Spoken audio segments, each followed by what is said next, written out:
All right, welcome to our second monthly AAPI Pastors Gathering hosted by Catalyst Wellness Alliance. My name is DJ Chuang. I'm the Executive Director of Catalyst Wellness Alliance, and I'm joined with Jin Lee from Atlanta, Georgia. He is the founder and my colleague, and not to be confused with the other Jin Lee, who is our guest here on this gathering as we are talking about the topic of spirituality and psychology.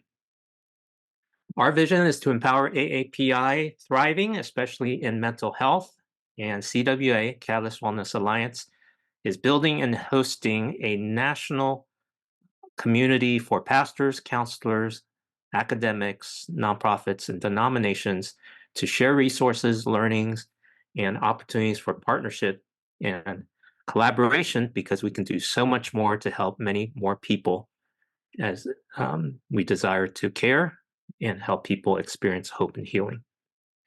So brief introduction, and then I'm going to give time over to Roy Kim and Jen Lee to talk about the topic of our day, psychology and spirituality. Roy Kim is a licensed counselor here in the Orange County area with New Legacy Family Counseling, and he has also served as a pastor in the past, and then he'll share more about who he is and how he is doing what he's doing now as part of his lived experience testimony. And I've gotten to meet him on a number of occasions. He also has two podcasts, The Same Boat and SA Speak Easy. So you want to check him out. We'll add a link in the follow-up email along with the survey to get your feedback, because we want this to be something that serves pastors like yourself in the months ahead. And then our other guest is Jim Lee from the Chicago area. He is the founder and one of the team members of the Living Council. He has pastored and served as a therapist, both. So both Roy and Jen have valuable experience to share as a pastor, as a therapist, and how the two go together to really care well for people. So I'm going to hand the mic and put the spotlight on Roy Kim and invite him to share his lived experience with us. Thank you, Roy, for being here today. Content warning. The following story includes mention of sensitive adult themes. Viewer discretion is advised. It's great to be here. Thank you. There were a lot of different directions that I was thinking about sharing. I was trying to think about what might be most helpful for you all. And I landed on just a little bit of storytelling. I feel like stories tend to land at the heart level, so that you can get a sense of what I've been through, and maybe there's some parts that you can relate to. So I was born and raised in the Bay Area, and in the 70s and 80s, my hometown, Redwood City, looked a lot different than what it looks like today. These days, Redwood City is it's a very it's filled with Asians, both East Asians and South Asians, who are being working in the Silicon Valley and also in San Francisco. But in the 70s and 80s, it was predominantly white, mostly like people in their 50s and 60s. There were 4th of July parades, a lot of American flags waving. And I was apart from one young Korean girl who was adopted by a white family in my neighborhood, I was the only Asian boy. There was one elderly Japanese couple, but as far as just kids who looked like me, I was the only one. So your everyday experience at home, well, I felt like the other. Um, in my school, not too many Asian people, so I also felt like the other. Um, I experienced some type of a subtle racism uh, growing up, and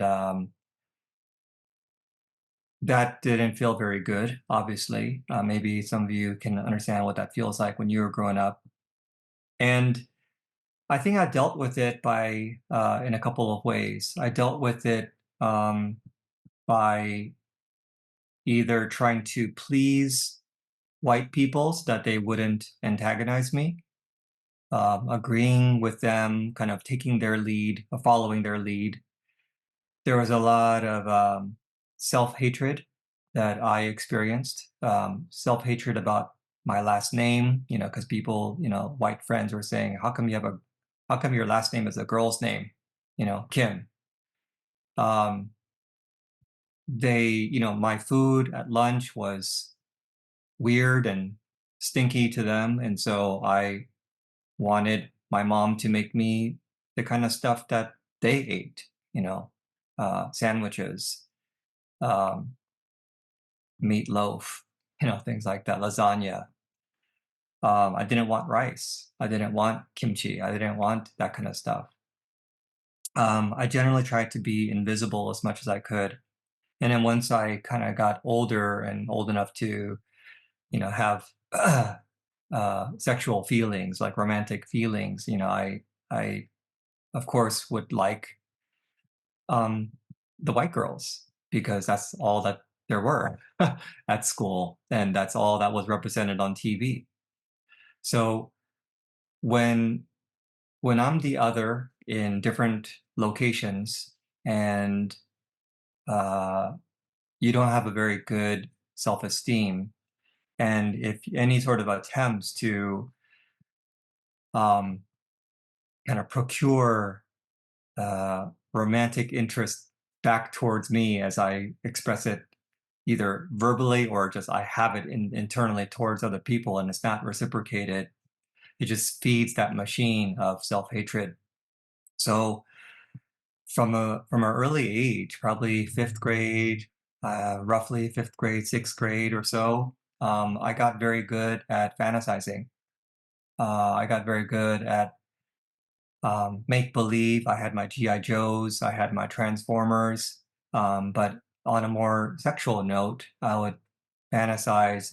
My brother would bring home these rated R VHS movies, and when no one was home, I would watch that by myself, and I would enter into a fantasy land where uh, I just spent way so much time not embedded in reality, which was school and church and my home life, but just thinking about, oh, what would it be like to have these types of uh, reciprocation towards me, that I could feel invisible no more, that someone would actually like me, and that was left unchecked.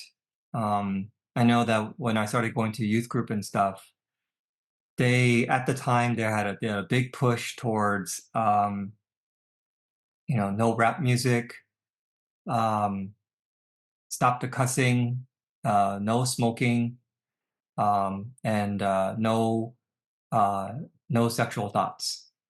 So you know, trying to be a good boy, I try to obey as much as possible, but beyond just like pastors or youth leaders saying don't do it, there was not much education, and I didn't feel seen by either society, or nor did I feel really seen by church. It was just don't do it. So what am I supposed to do with my cycle of thinking, and what am I supposed to do with my self-hatred, and what am I supposed to do with these now addictive patterns that were forming within me? Well, what I did was I either try to willpower my way to not do it, or I just kept doing it in secret. While on the outside, portraying an image that I was stopping it, you know. And so that leads to just a real double-mindedness within me that makes me feel even worse. Um, this went on and probably escalated on towards college, where I was involved with campus ministry. Um, but these cycles of feeling bad about myself and uh, feeling like my prayers to God were not being answered, well, it's just really overbearing for me. But I had to kind of put on a face that I was spiritual, that I was clean, that I was, you know, doing good at public praying and serving and things like that. But my inner life was full of turmoil because of what, the shame that I was experiencing. And this went on definitely in my seminary years, when I felt like um, different types of pressure. I think what I experienced as a pastor was this very strong anxiety about what I felt my responsibility was as a pastor. I think at the time I felt like my responsibility was to make sure that this church was growing at a certain pace and maturing at a certain pace, that they would be enthusiastic about membership class, that they would be enthusiastic about being trained towards becoming deacons and elders. And none of that happened. Um, and I felt like a failure. And ever since I was in fifth grade, I learned how to soothe my inner turmoil, and that's through fantasy and pornography and masturbation and uh, just escaping. And I didn't do drugs, but this was my other type of drug, and that was my way of escaping. Um, and there's a real uh, cognitive dissonance that occurs when you're a pastor and you're trying to uh, prepare messages and Bible studies, um, and you feel like, ah, man, this message is not quite getting organized in the way that I wanted to. I'm not quite understanding this passage. I'm not quite sure whether this is going to land with the congregation, and thereby, if this message bombs, then what will my reputation be like? And so, I remember studying and preparing for messages and saying, feeling like I got writer's block, and then stopping, and then I would either pause to play video games, or I would pause to look at porn again. And I realized at the time, of course, like I shouldn't be doing that, but um, when you try to stop by just saying I've got to stop, it can only last for so long. What I didn't realize at the time is that I needed something beyond just uh, white knuckling and asking God to help me. I needed a safe community. I needed guidance. I needed someone to teach me like what was happening within me. Well, how do I just explain my behaviors other than just it being sin? And I didn't have that. And I think when I eventually moved away from the pastoral ministry into becoming a full-time counselor, um, I started connecting some dots within my own story, and then it allowed me to realize some things about just people in general, people in the church, people outside of the church. And I do wonder whether my pastoral heart and my inner turmoil and the way that I ministered would have been different had I known some of these things. But um, those are thoughts for a different discussion. Um, but I want to share I want to share my story with you all because um, I feel like it is important for ministers and church leaders to understand all the benefits that come from understanding psychology as well as any other sciences so that we can understand ourselves better and we can understand the the intersection between what we know to be true from God's word, theologically speaking, but also what we know to be true just about uh, the humanities and the sciences. And these are all God's truth. And when we combine them, I think we're able to more effectively, walk in this kingdom life, to be more honest with ourselves and with our congregation, to hopefully uh,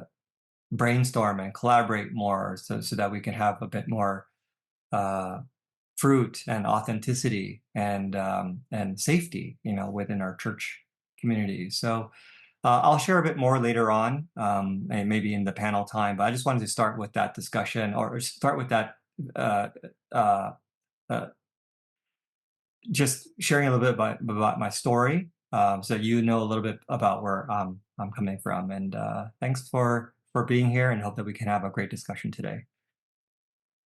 Thank you so much, Roy, for being open and vulnerable with sharing your story and the valuable starting point for us to understand the fullness of our humanity, that we're not just spiritual beings, we're physical, we're biological, we're relational, mental, emotional.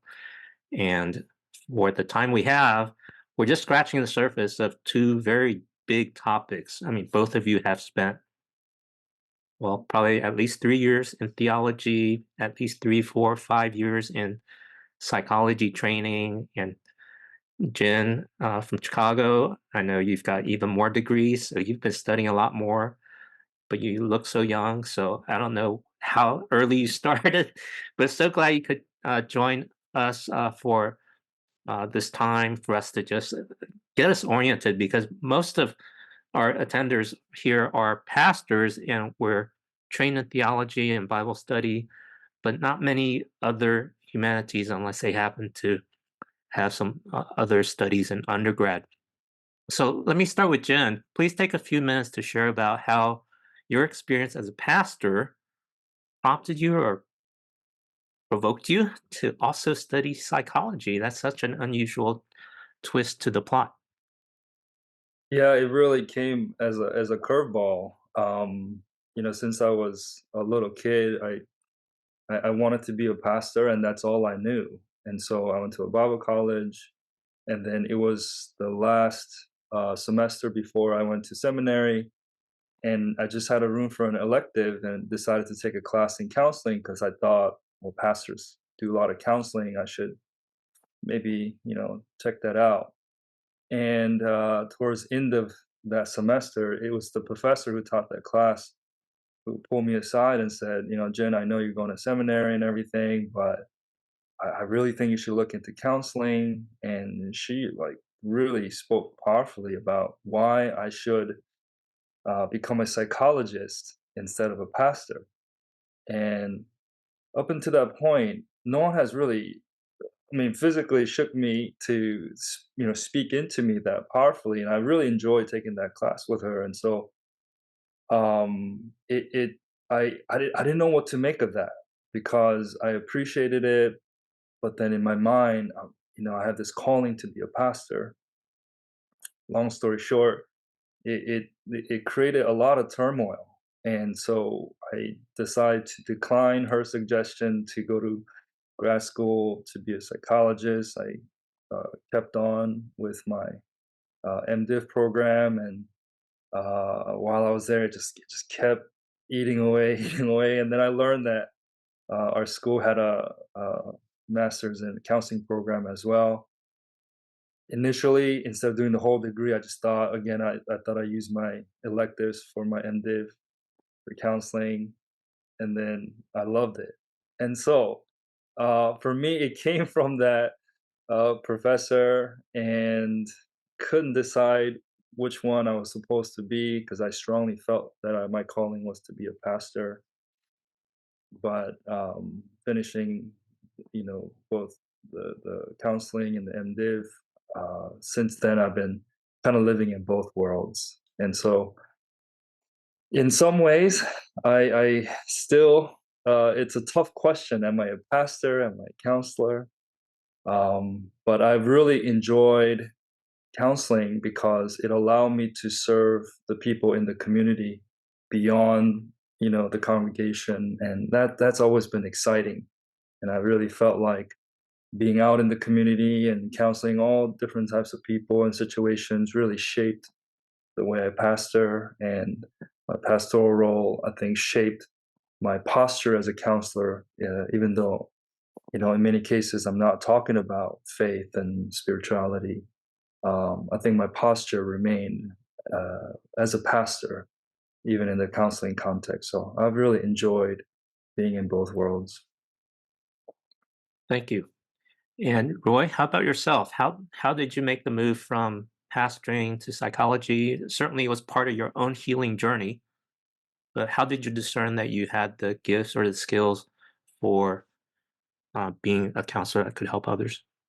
At around my 7th year of pastoring, so the first 4 years was at one church as a youth pastor, and then the next 4 years were at a different church for the English ministry, adults, college and up.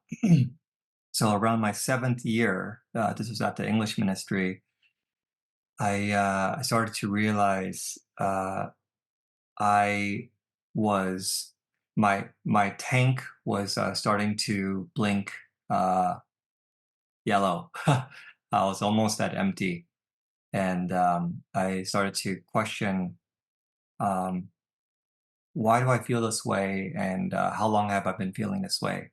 And I realized that my tank, the meter had been going down pretty much since like year 2 or 3. I felt like I was constantly um, like a fish out of water. There are some aspects of pastoring that I really enjoyed, but um, I felt like every progressing year I wanted to pastor less. So by around year 7, I think I had uh, been maybe willpowering it for too long. And I realized I need to do something because I'm becoming somewhat of a shell of myself. And I thought about what I wanted to do more, as in my next season of life. And I realized that maybe the part of pastoring that I did enjoy the most was the counseling part. And so that's what I uh, started to pursue and ask questions to other people who had taken some of those programs. And then I took a step of faith and I did it, but I'm sure glad that I did because it's been a really great, I've been doing this now for 14 years. And I, even though it's tiring, I don't have that same meters running out sort of feeling. So I know that this is more in line with how God created me.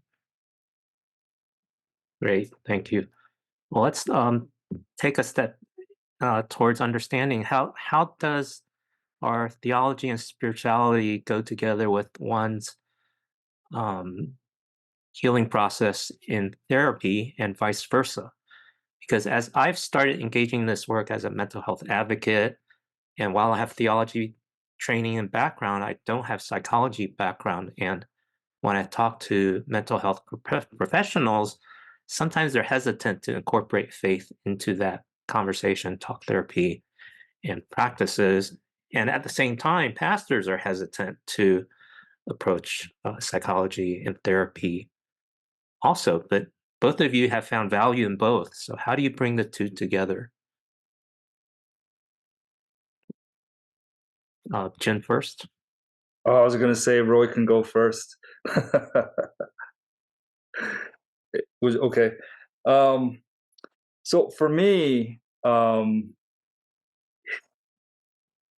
the idea of incorporating or even integrating psychology and theology, I think conceptually, I think generally speaking, I think it kind of makes sense, but practically, I don't know if that's how it looks. That the mode is as a Christian clinician to integrate or incorporate. And I would imagine there is some differences in our approaches and just philosophically. I understand there might be a lot of variance there, but as for me, um, it is interesting. I present our private practice as a Christian practice, but still, at least 50% of the clientels are not. And I often have asked them, what made them choose us, even though they are pretty open about being irreligious and not interested in the spiritual component of things. And I found that in my experience, they found it to be safe, and they, for some reason, my pastoral identity was seen as more trustworthy, and so on and so forth. Um, there's some advantages kind of built into presenting ourselves as Christians, but in terms of the healing process, I think that's above our pay grade. I think God does the healing, but it's how we facilitate that healing process.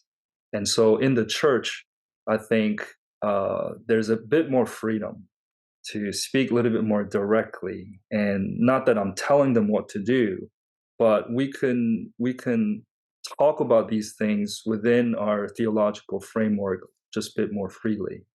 But in the counseling office, we really do prioritize in trying to define the problem well, and make sure that we're defining the problem that really is comprehensive, that we really take factor of psycho, biosocial, all components of humanity to make sure that the goals for counseling, the reasons why the clients came to counseling are being met.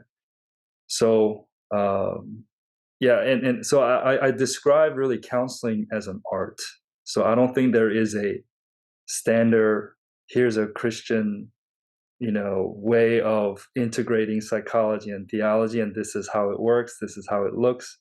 I think really is an art, the way how God uses our training and wisdom to have those conversations and have those kind of therapeutic alliance to create a healing process. So Thank you, Jen.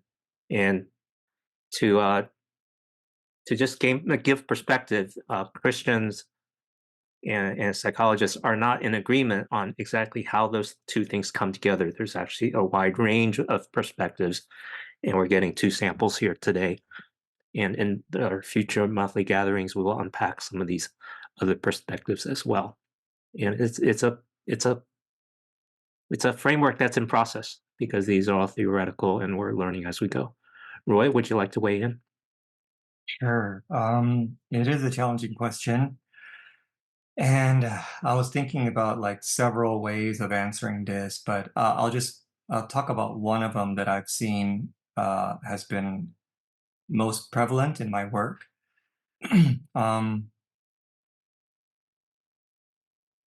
When a client comes in with a particular goal, I lay out for them as best I can what I think is the roadmap to get there. But those steps in that road are pretty difficult. And a lot of them want to bypass that. They want to bypass the steps. They want to bypass the work. They want, for those who are believers, I think they're kind of used to kind of asking God for a miraculous snap of the fingers. Maybe for some of them, that's been their history, and they just keep waiting upon the Lord to do that. But especially, in my line of work, when I'm working with folks who are doing, who are encountering a lot of addictions and things like that, there's a lot of work that's required. But it's not just that, I encourage them to seek the Lord for the strength and endurance to do the work, but maybe on a deeper level than that, there's a lot of steps that require a shedding of shame. And I think that's where the power of a person's spiritual life is most evident or non-evident, is that can Christ and his offer of the gospel to me truly allow me to feel like I can do these very embarrassing things? Can I actually tell my partner, my spouse, can I tell my children that I failed them so miserably, that I betrayed my partner or I betrayed my church, I whatever? Can I do these things knowing that the cross has set my soul free? Even though I have amends to make, but is the blood of Christ truly um, powerful in taking away my shame to be able to utter these comments, to do these things? And I think some of the unfortunate times, well, I don't know, maybe I'm misspeaking. It's not so much unfortunate, but maybe it's just very revealing that when they say can't do that, then we're all, he and I or she and I are in agreement that there's a missing component in their spiritual walk, that they can't go to Christ for the releasing of their shame, not yet. But for those who actually do that, there's amazing power that comes in being able to do these really difficult steps in the road to recovery work and reconciliation and things like that. So I think that spirituality is a huge part. Theology is a huge part, but sometimes it just kind of stays up here. But there's not a real practice of truly like can the power of Christ's blood release me of shame so that I can do these research-based things that are best practices for people to actually get from point A to point B. So that's one angle that came to my mind, and hopefully that makes sense to those of you who are listening. Thank you, Roy. Thank you, Jen, for weighing in on your perspectives.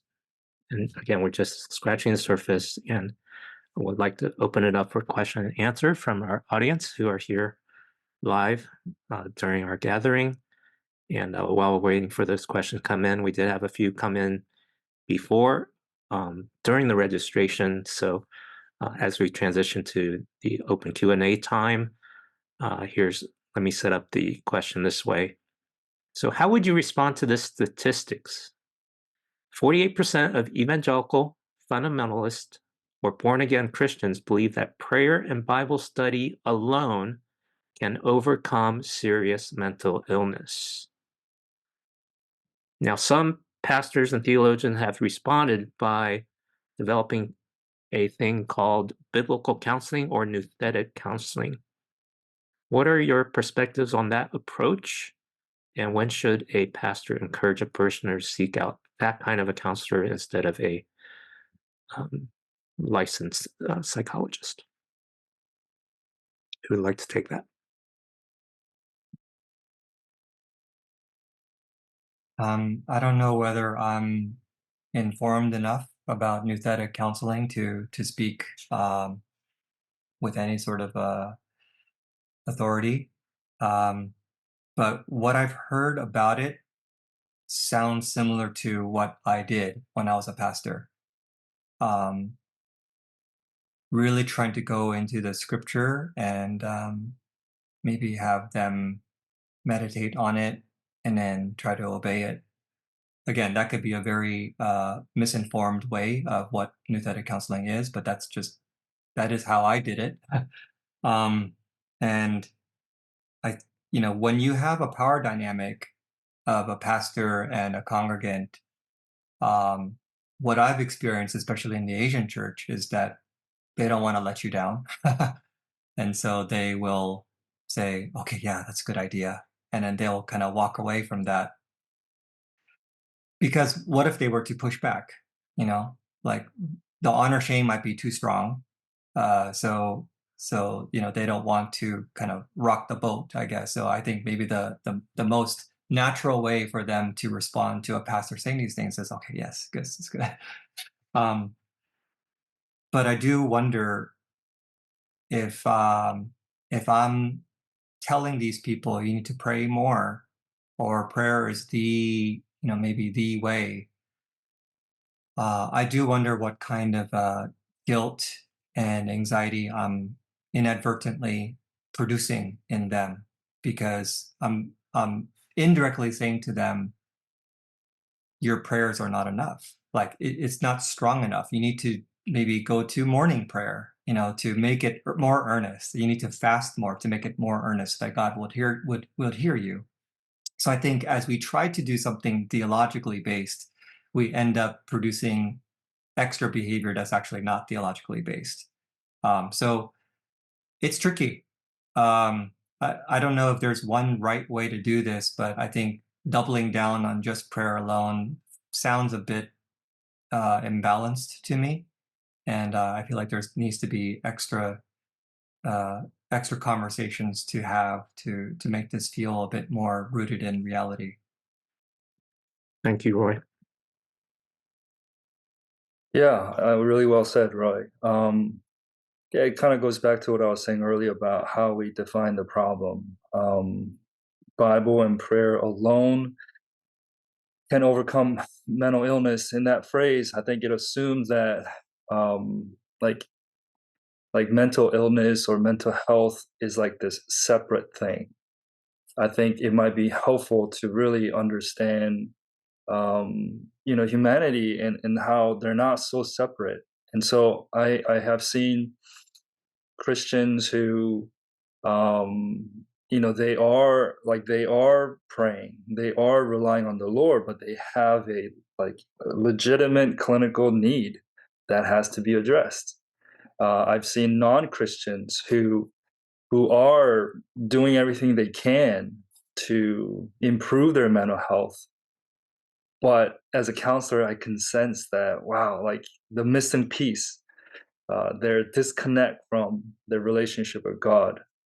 They do not, don't realize how much that contributes to their suffering. Or Christians who have the faith but have this disconnect, or they have this sin that's being unaddressed, and how much that grief and troubles that creates, and so on and so forth.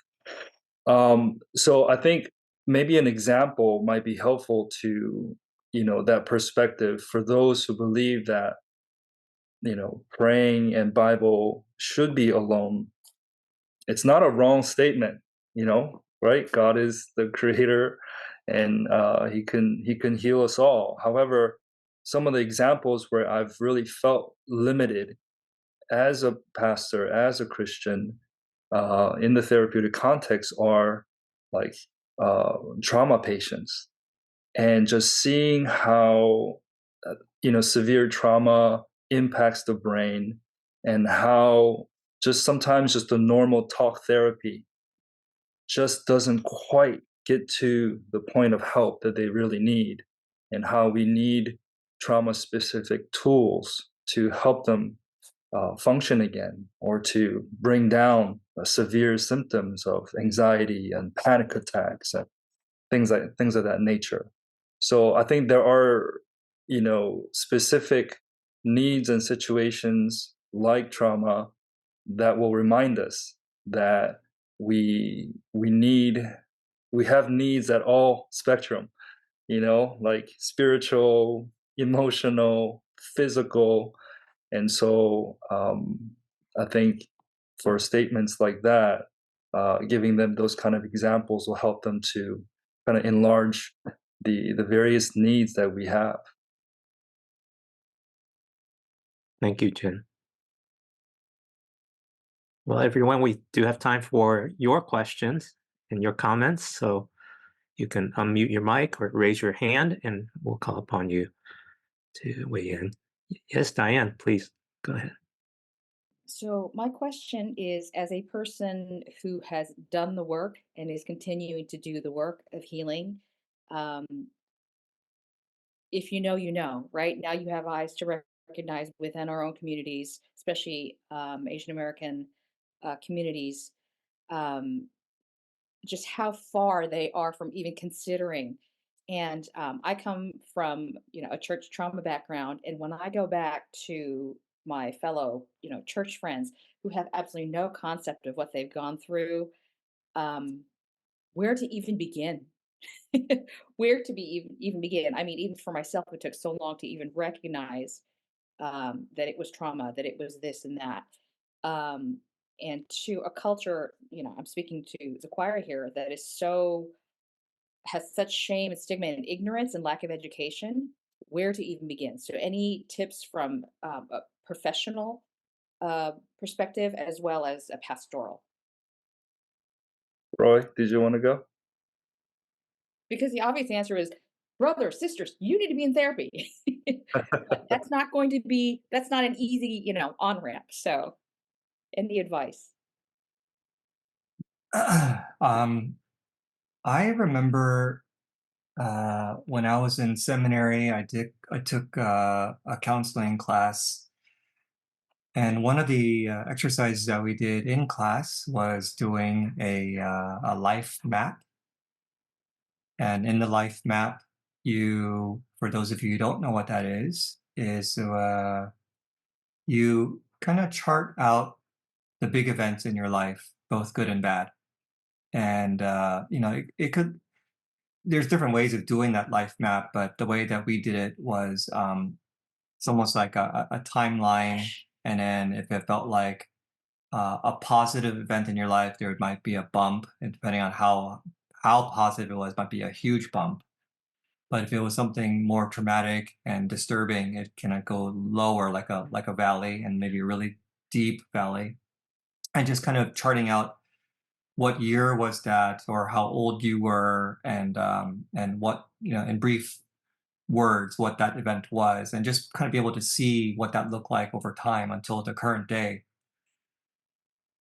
You know, when I did that in school, I thought it was interesting, but at the time I wasn't that interested in psychology, and so I just bookmarked it, and it was like, oh, that was interesting.